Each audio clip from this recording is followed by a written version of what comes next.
1, 2, 3, 4.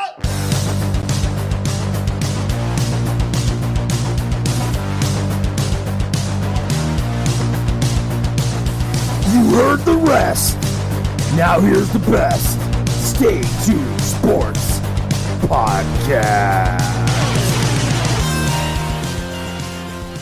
And hello there, all you Stay Tuners. Welcome back to another episode of Stay Tuned Sports. It's your good friend Jimbo here for our weekly MMA combat sport episode. Not too much to talk about other than the controversy that happened over the weekend at the UFC Fight Night. But before we get into the show, head over to Twitter, follow us there at ST Sports Podcast, as well as our Facebook page and our YouTube channel. And also head over to podchaser.com to leave us some reviews there. Check out some of the other Belly Up Sports podcasts that the podcast network helps supply for us. So, like I stated, UFC Fight Night was this past weekend. I didn't really watch the full card, but I definitely turned on the right fight at the right time. And that was with the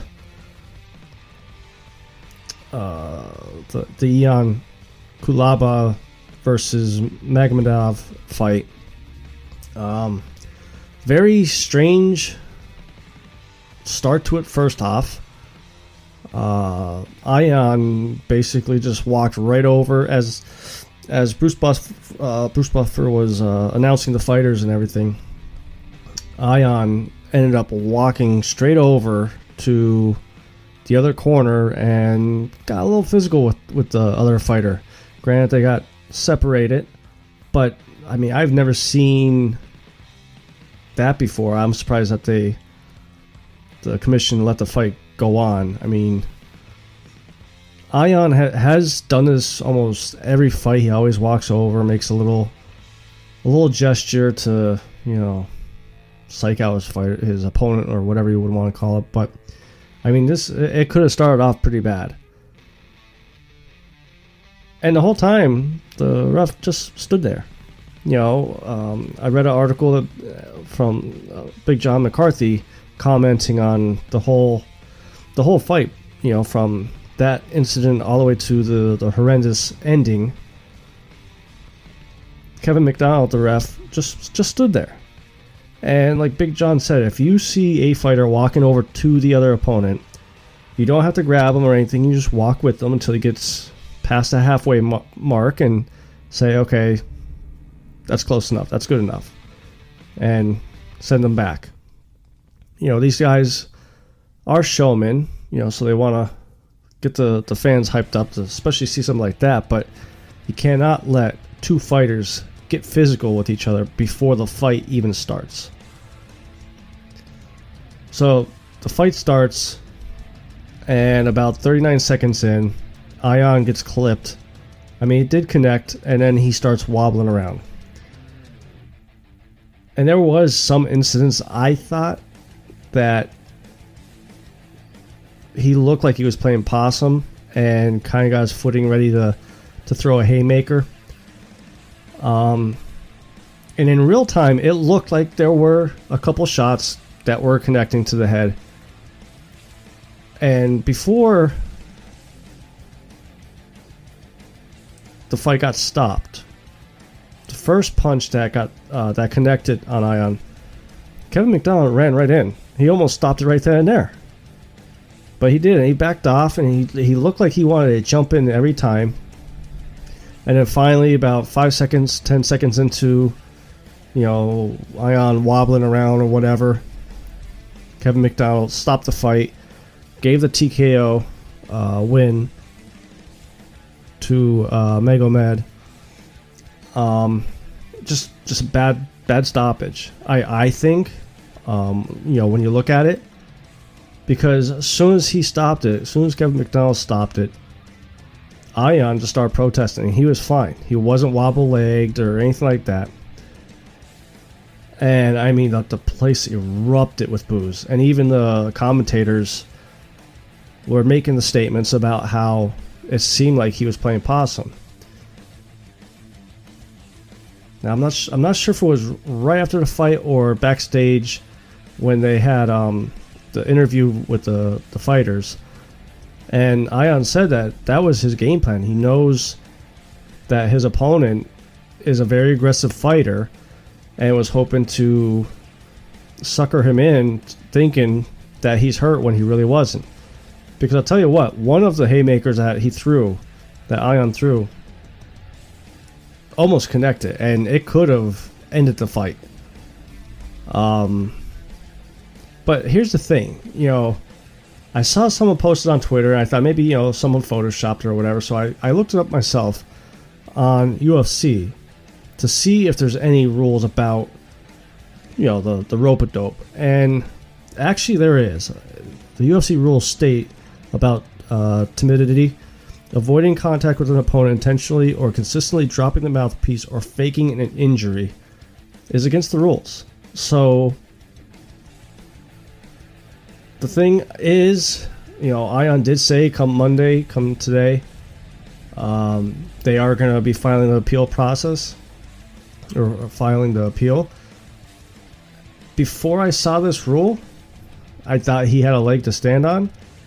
This one might be tough to win, because it says right here that he can't fake an injury, and it's up to the referee's discretion of stopping the fight or deducting a point, whatever it would be. I would like to see them rerun this fight back, even though Magomed said no. That's not his job. I mean, he's a very good fighter himself, so I'm sure he wants a bump up in competition now. But I just think the right thing to do is clear the air of any controversy by running this back, and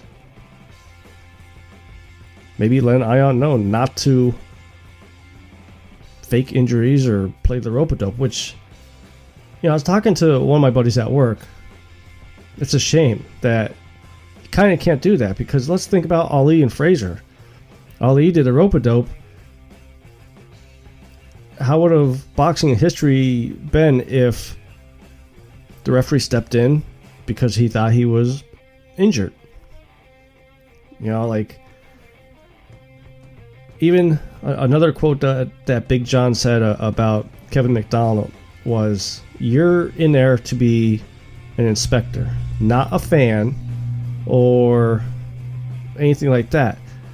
For you to allow these fighters to come in contact before the fight while you're just standing there looking cool and whatnot, you have a job to do in there. And that's to make sure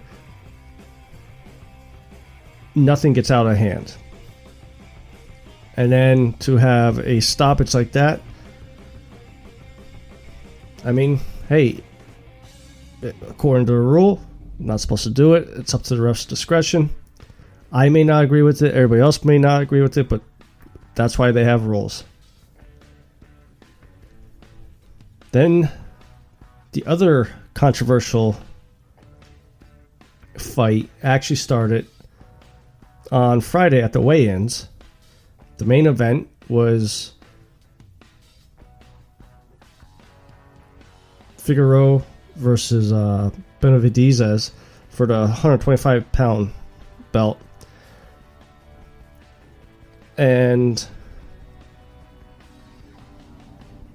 Figueroa came in 2.5 pounds heavy, which turned the title fight into a one-sided title fight. So if Joseph Benedito would have won, he would have been the 125-pound champion. But with Figueroa coming in heavy, he had no chance at winning the belt.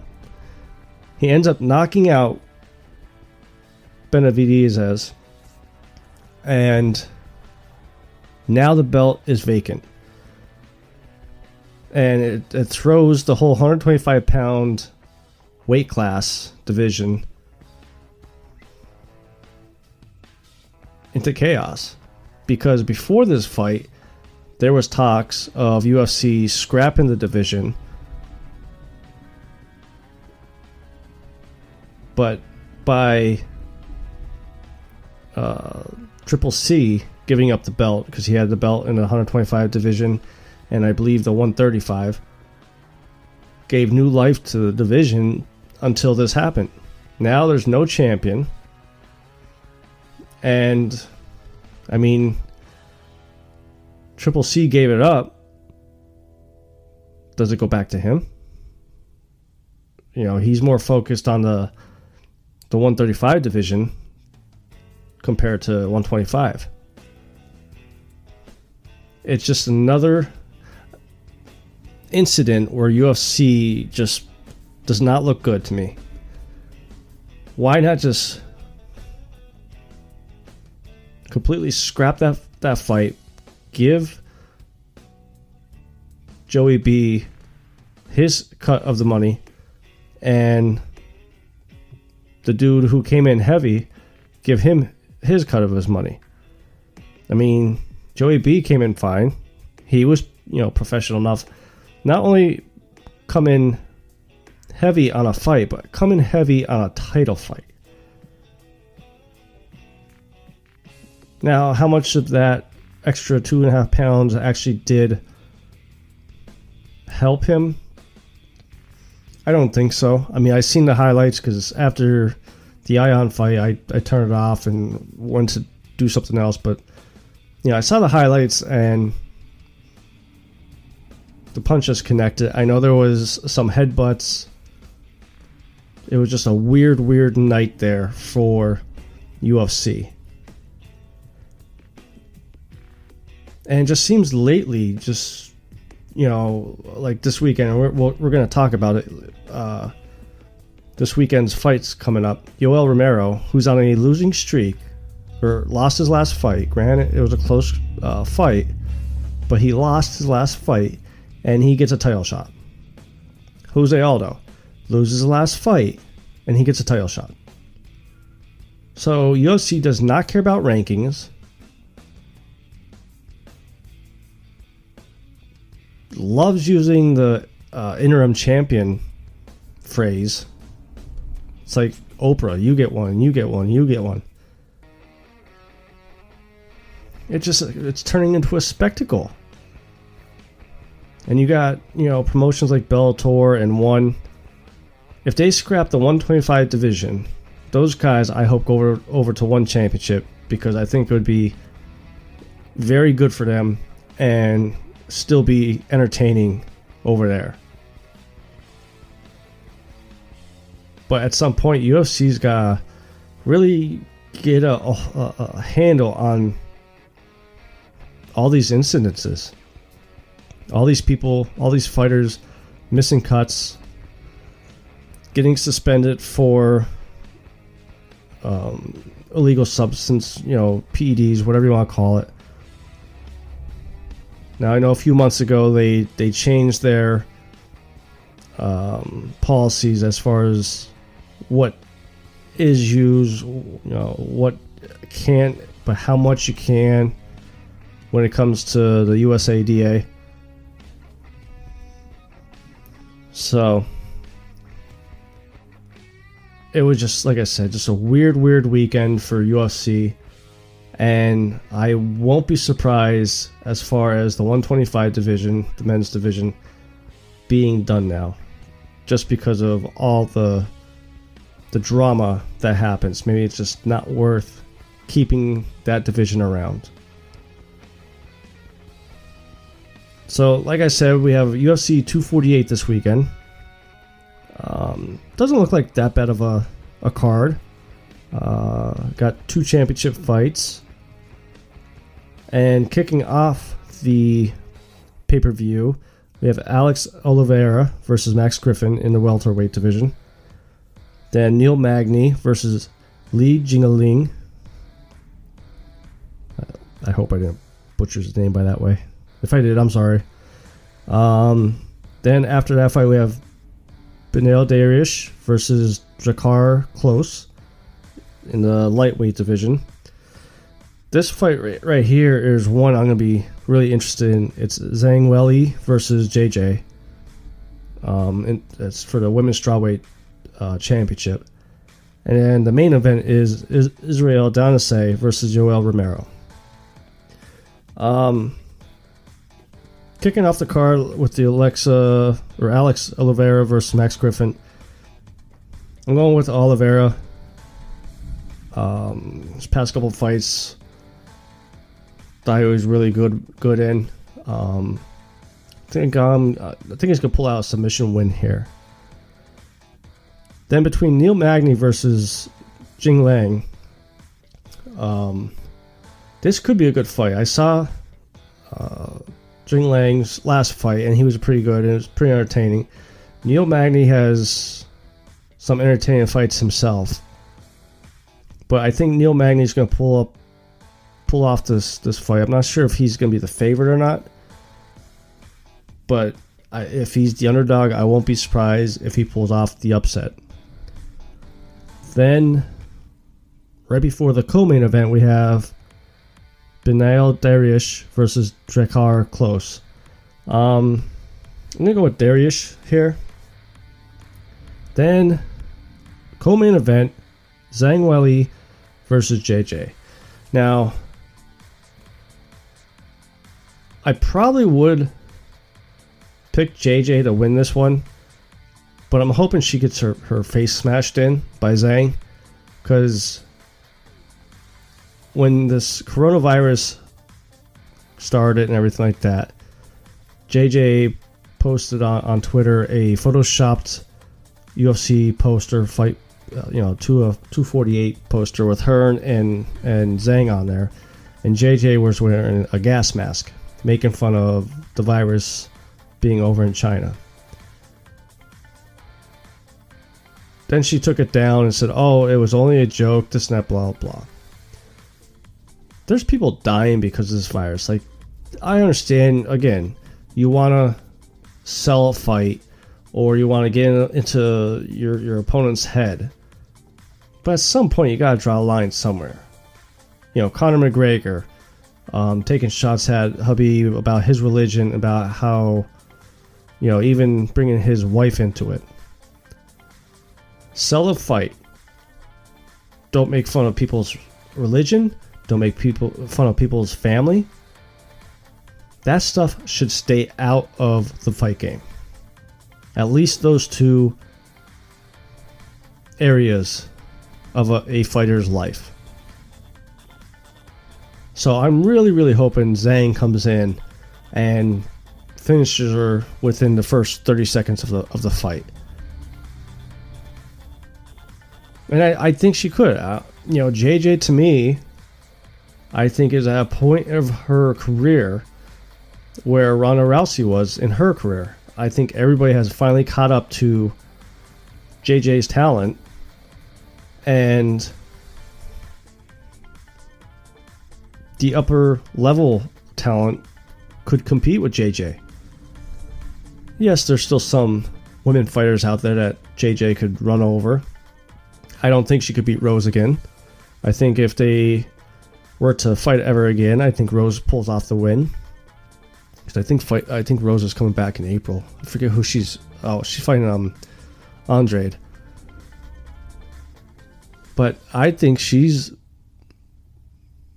on the downturn of her career now, and I think Zhang's gonna help push that even further down. But moving on to the main event, like I said, Israel Adesanya versus Yoel Romero. Now, even though Romero lost his last fight, I actually had him winning that one against Costa. It was a close fight, either way.